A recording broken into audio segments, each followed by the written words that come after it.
12-2강 전자배치 규칙입니다. 12-1강에서 전자배치에 대한 이야기를 하면서 가장 안정한 상태의 원자는 이러한 전자배치를 한다, 이런 표현들을 사용했었습니다. 원자에서 전자는 에너지를 흡수하거나 방출하면서 쉽게 전자전이가 일어날 수 있기 때문에 다양한 에너지 상태로 존재할 수 있어요. 즉, 같은 원자일지라도 다양한 전자 배치가 가능하다는 말입니다. 그런데 가장 안정한 상태의 전자 배치는 에너지적으로 가장 낮은 상태를 의미하고요. 존재 가능한 다양한 전자 배치 가운데서 가장 낮은 에너지의 전자 상태는 딱 하나 정해져 있겠죠? 가장이 붙었으니 딱 하나만 있을 거 아니에요. 그래서 앞으로 에너지가 가장 낮은 전자 배치 상태를 바닥 상태라고 이야기하겠습니다. 교실에서 수업할 때 학생들에게 바닥 상태에 대해서 이야기를 하고, 그럼 바닥 상태가 아닌 상태는 어떤 이름을 붙였을 것 같아? 하고 물어보면 재미있는 대답이 나오더라고요. 정답을 알고 있지 않을 때 창의적인 아이디어가 나오기 마련이죠. 바닥 상태에 대한 상대적인 개념으로 학생들은 천장 상태라는 말이 항상 나옵니다. 바닥 상태가 아닌 것은 천장 상태가 아니고 들뜬 상태라고 합니다. 원자에서 가능한 전자 배치 가운데 바닥 상태의 전자 배치를 제외하고는 다른 모든 전자 배치는 모두 들뜬 상태의 전자 배치다 라고 이야기를 합니다. 오늘 이야기할 주제, 전자 배치의 규칙은 바로 바닥 상태의 원자의 전자 배치를 만들기 위해 지켜야 할 규칙들입니다. 시작하겠습니다. 총 3가지 규칙이 나옵니다. 하나씩 살펴볼게요. 첫 번째 규칙 1. 쌓음 원리. 쌓는답니다. 뭔가를 쌓기 위해서는 가장 아래층부터 쌓아 올라가야겠죠? 건물의 중간부터 쌓기를 할 수는 없잖아요. 여기서 가장 아래층이 의미하는 것은 에너지가 가장 낮은 오비탈을 의미합니다. 쌓음 원리를 만족시키려면 에너지 준위가 가장 낮은 오비탈부터 차례대로 전자를 채워나갈 수 있어야 합니다. 중간에 빈자리가 있는데 덜 채우고 다음 오비탈에 전자가 채워진다면 이것은 쌓음 원리를 위배한 것이고 바닥 상태가 아닌 들뜬 상태가 되는 거죠. 쌓음 원리를 잘 지키려면 기본적으로 에너지 준위가 낮은 오비탈부터 에너지 준위가 높은 오비탈까지 순서를 알고 있어야겠죠. 오비탈의 에너지 준위 순서는 11-4강에서 이미 언급을 했습니다. 이런 그림을 그려가면서 말이에요. 기억 안 나시면 다시 한번 복습해 보시고요. 오비탈의 에너지 준위가 낮은 순서대로 적어보면 1s, 2s, 2p, 3s, 3p, 4s, 3d, 4p, 땡땡땡. 이 정도까지만 알아도 화학원 수준에서는 거의 다 해결이 됩니다. 쌓음 원리를 지켰을 때와 지키지 못했을 때 전자 배치의 예를 들어볼게요. 원자 번호 4번 베릴륨의 전자 배치를 해봅시다. 1s, 2s, 2p 오비탈을 준비해 놓고 에너지 준위가 낮은 방부터 차례대로 채워보면 전자 하나, 둘, 셋, 넷, 그리고 또 하나, 둘, 셋, 넷. 2개의 전자 배치 중에서 이것은 쌓음 원리를 만족한 전자 배치가 되겠고, 이것은 쌓음 원리를 위배한 들뜬 상태의 전자 배치가 되겠습니다. 왜 그렇죠? 아직 EP 오비탈보다 에너지 준위가 더 낮은 ES 오비탈에 전자가 들어갈 자리가 하나 남아 있는데 EP 오비탈의 전자를 먼저 채워버렸죠? 문제를 풀 때 주어진 전자 배치를 보고 어떤 규칙을 지키지 않았는지 찾을 수 있어야 합니다. 두 번째 규칙으로 넘어갈게요. 2. 파울리 베타 원리. 파울리는 사람 이름이고요. 파울리라는 분이 발견한 규칙입니다. 여기서 베타의 의미는 영어로는 exclusion, 제외된다, 배제된다, 차단된다 이런 말입니다. 굳이 의미를 넣어서 풀이하자면 전자 배치를 할 때 제외되는 불가능한 상황을 파울리가 발견했어요. 이것을 정리해 놓은 것이 파울리 베타의 원리입니다. 파울리는 이렇게 이야기합니다. 삐삐한 전자는 존재할 수 없다. 그런데 우리는 교과서에서 이것을 배우기보다는 이 결과 나타나는 두 가지 특징을 파울리 베타 원리로 배웁니다. 물론 지금 여러분들도 주목해야 할 것이 본래의 의미보다는 그 결과 나타나는 특징 두 가지입니다. 그러면 우리에게 중요한 것부터 먼저 봅시다. 1. 전자는 하나의 오비탈에 최대 2개까지 들어갈 수 있다. 이것은 이미 아주 오래전부터 알고 있었던 내용이죠. 오비탈에 처음으로 전자 배치할 때부터 말이에요. 하나의 오비탈에는 전자가 2개까지 들어간다. 몇 번을 이야기했잖아요. 하지만 이게 파울리 베타 원리 때문이었다는 것은 새롭게 알게 된 사실이죠. 하나의 오비탈에 전자 3개를 때려 넣으려면 파울리 아저씨가 허락 안 합니다. 두 번째, 하나의 오비탈에 전자 2개가 들어갈 때에는 두 전자의 스핀은 반드시 반대로 들어간다. 오비탈에 하나의 전자가 업 스핀으로 들어가면 두 번째 전자는 다운, 이렇게만 들어갈 수 있지 업, 업 또는 다운, 다운, 이건 불가능하다는 겁니다. 이 두 가지 기억할 수 있겠죠? 한 오비탈의 최대 전자 2개. 이때 스핀은 반드시 반대. 파울리 베타 원리 끝 내려고 보니 이게 궁금하죠? 파울리가 말하는 존재 불가능한 상황이 뭐길래 이런 두 가지 결과가 나왔을까? 이 내용을 묻는 경우는 없겠지만 선생님이 항상 이야기하죠. 이해의 폭을, 범위를 넓혀 놓으면 분명 시간이 지나도 기억하는 정도가 다르다. 다시 주목. 사실 파울리는 이런 주장을 합니다. 모든 양자수가 같은 상태의 전자는 존재할 수 없다. 모든 양자수. 그러니까 하나의 원자 안에 주양자수 N, 부양자수 L, 자기양자수 ML, 스핀양자수 MS가 다 같은 값을 갖는 전자는 없다. 이게 파울리 베타 원리입니다. 그럼 이게 왜 이런 결과를 가져오느냐?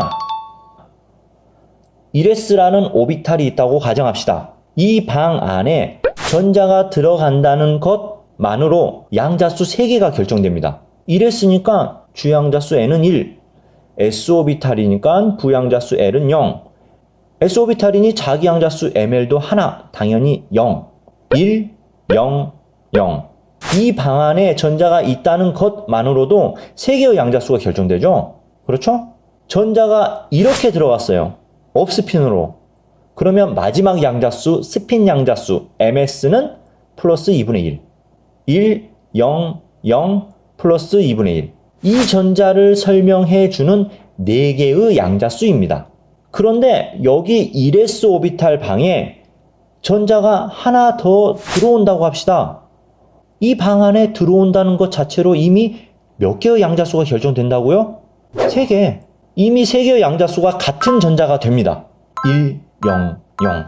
그런데 파울리 아저씨가 모든 양자수가 같을 수는 없대요. 그러면 이 방에 들어오면서 양자수가 하나라도 다르려면 마지막 양자수, 스핀 양자수가 다를 수밖에 없겠네요. 스핀 양자수는 플러스 2분의 1 아니면 마이너스 2분의 1 뿐이니 업스핀의 전자와 다르려면 마이너스 2분의 1 다운스핀으로 들어갈 수밖에 없습니다.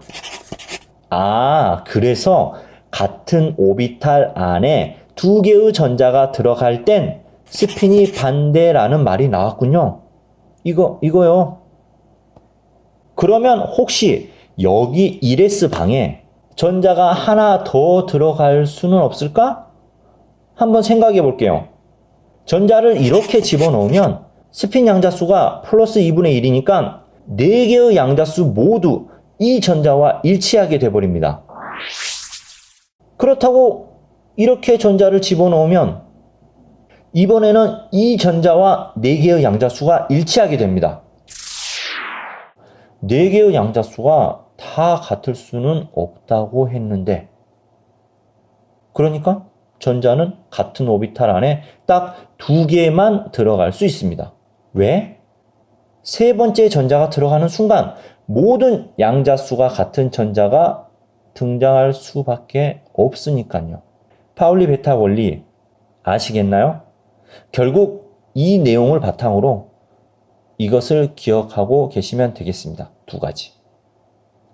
이제 마지막 세 번째 규칙, 3. 훈트 규칙. 훈트라는 분이 이야기했겠죠? 훈트 규칙은 에너지 준위가 같은 오비탈에 전자가 배치될 때 홀 전자 수가 가장 많은 상태로 배치된다. 여기서 홀 전자라는 것은 쌍을 이루지 않는 전자를 의미합니다. 이런 전자를 전자쌍이라고 하고, 이런 전자를 쌍을 안 이루었으니 홀 전자라고 합니다. 다시 훈트 규칙으로 와서 에너지 준위가 같은 오비탈에 전자가 배치될 때 다전자 원자에서 에너지 준위가 같은 오비탈은 p 오비탈을 의미합니다.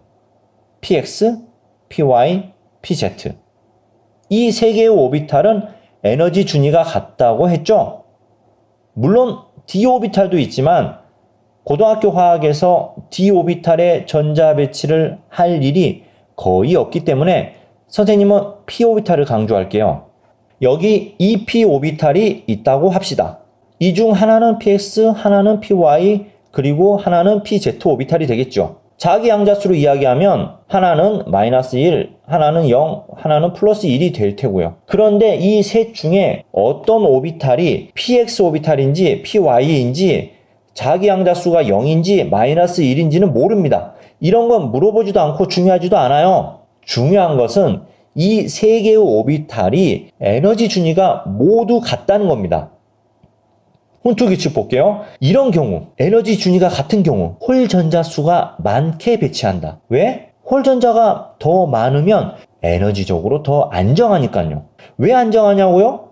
생각해봐요. 같은 레벨의 방이 이렇게 3개나 존재하는데 2명이 방을 쓴다고 합시다. 굳이 한 방에 둘이 낑겨져서 들어가는 것이 안정할까요? 아니면 이렇게 넓게 쓰는 게 안정할까요? 당연히 이게 더 안정합니다. 이렇게 전자 쌍으로 존재하면 홀 전자 0개, 이렇게 2개의 방에 전자가 들어가면 홀 전자 수는 2개. 홀 전자가 많은 것이 안정하다고 했죠? 그래서 이런 전자 배치가 안정하고 바닥 상태가 됩니다. 문제 보기에 많이 나오는 그림 몇 개 더 그려볼게요. 먼저 이런 전자 배치들. 이 세 개의 방은 특별히 어디에 들어가든지 에너지의 차이도 없고 굳이 구분하지도 않습니다. 일반적으로 세 개의 오비탈 중에 앞에 부분의 전자를 채워가는 것은 보기 편하라고 그렇게 하는 것 뿐입니다. 이 세 개의 전자 배치는 모두 같은 에너지 준위가 되겠고 훈트의 규칙을 지키지 않았으니 들뜬 상태겠죠. 그리고 홀 전자가 있는 배치들, 이런 전자 배치 모두 역시 같은 에너지 상태의 배치가 되겠고 세 개 모두 훈트 규칙을 지키는 바닥 상태의 전자 배치입니다. 단 홀 전자로 배치되더라도 이런 식의 전자 배치, 하나는 업, 하나는 다운, 이것은 에너지적으로 불안정해집니다. 따라서 바닥 상태의 전자 배치는 아니에요. 그러면 뭘까? 들뜬 상태겠죠? 그러면 이렇게 기억하시면 되겠네요. 홀 전자가 많이 되게끔 배치하되 모두 같은 방향의 스핀으로 배치할 것. 그리고 일반적으로 같은 방향도 업 스핀의 같은 방향을 씁니다. 훈트의 규칙 정리되나요? 훈트 규칙에 심취하게 되면 잘못 판단할 수 있는 전자 배치 하나 그려볼게요. 1s, 2s, 2p 오비탈. 전자가 이렇게 들어가 있는 상황을 봅시다. 하나, 둘, 셋, 넷, 다섯, 여섯. 홀 전자가 많으니 뭔가 안정돼 보이나요? Nope. ES와 EP 오비탈은 분명 에너지 준위가 다르죠? 지금이야 전자 배치를 공부하고 있기 때문에 잘못되었다는 것이 쉽게 보이는데 시간이 지나면 자기도 모르게 어라 같은 전자 껍질이네 하면서 순간 에너지 준위가 같다고 착각해 버리는데 그러시면 안 됩니다. 에너지 준위가 낮은 ES 오비탈에 아직 빈자리가 있기 때문에 싸움 원리를 지키지 못한 들뜬 상태입니다. 주의하세요. 마지막으로 원자번호 8번 산소 바닥 상태 전자 배치 연습 한번 해보고요. 문제도 하나 풀어보고 이번 시간 마무리하겠습니다. 원자번호 8번 산소 1s, 2s, 2p 오비탈 8개의 전자를 채워야죠. 하나, 둘, 셋, 넷, 그리고 5, 6, 7. 이제 홀전자로 더 채울 수 있는 오비탈이 없으니 짝지은 전자로 들어갈 수밖에 없네요. 대신 스핀이 반대인 방향으로 8. 이러면 바닥 상태의 전자 배치가 됩니다. 문자로만 써보면 1s 2개, 2s 2개, 2p 4개. 연습 문제 하나 풀게요. 문제 출처는 2019학년도 수능 3번 문제입니다. 다음은 학생 X가 그린 3가지 원자의 전자 배치. 가에서 다 전자 배치 그림 나왔고요. 그리고 세 학생의 대화입니다. 옳은 말 하는 친구 고르는 문제네요. 가부터 봅시다. ES에 빈자리가 있는데 EP에 전자를 채웠네요. 싸움 원리 위배 들뜬 상태. 학생 A가 싸움 원리 만족한답니다. 틀렸죠. 땡. 나와 볼게요. 원자번호 6번 탄소네요. 전자 하나, 둘, 셋, 넷, 5, 6. 위반한 규칙이 없네요. 바닥 상태. 학생 B, 나는 바닥 상태야. 맞습니다. 딩동댕. 다 그림 볼게요. 여기 마지막 부분에 같은 스핀 전자 배치 보이네요. 파울리 베타 원리 위반. 학생 C가 말합니다. 파울리 베타 원리에 어긋나. 맞게 설명했죠?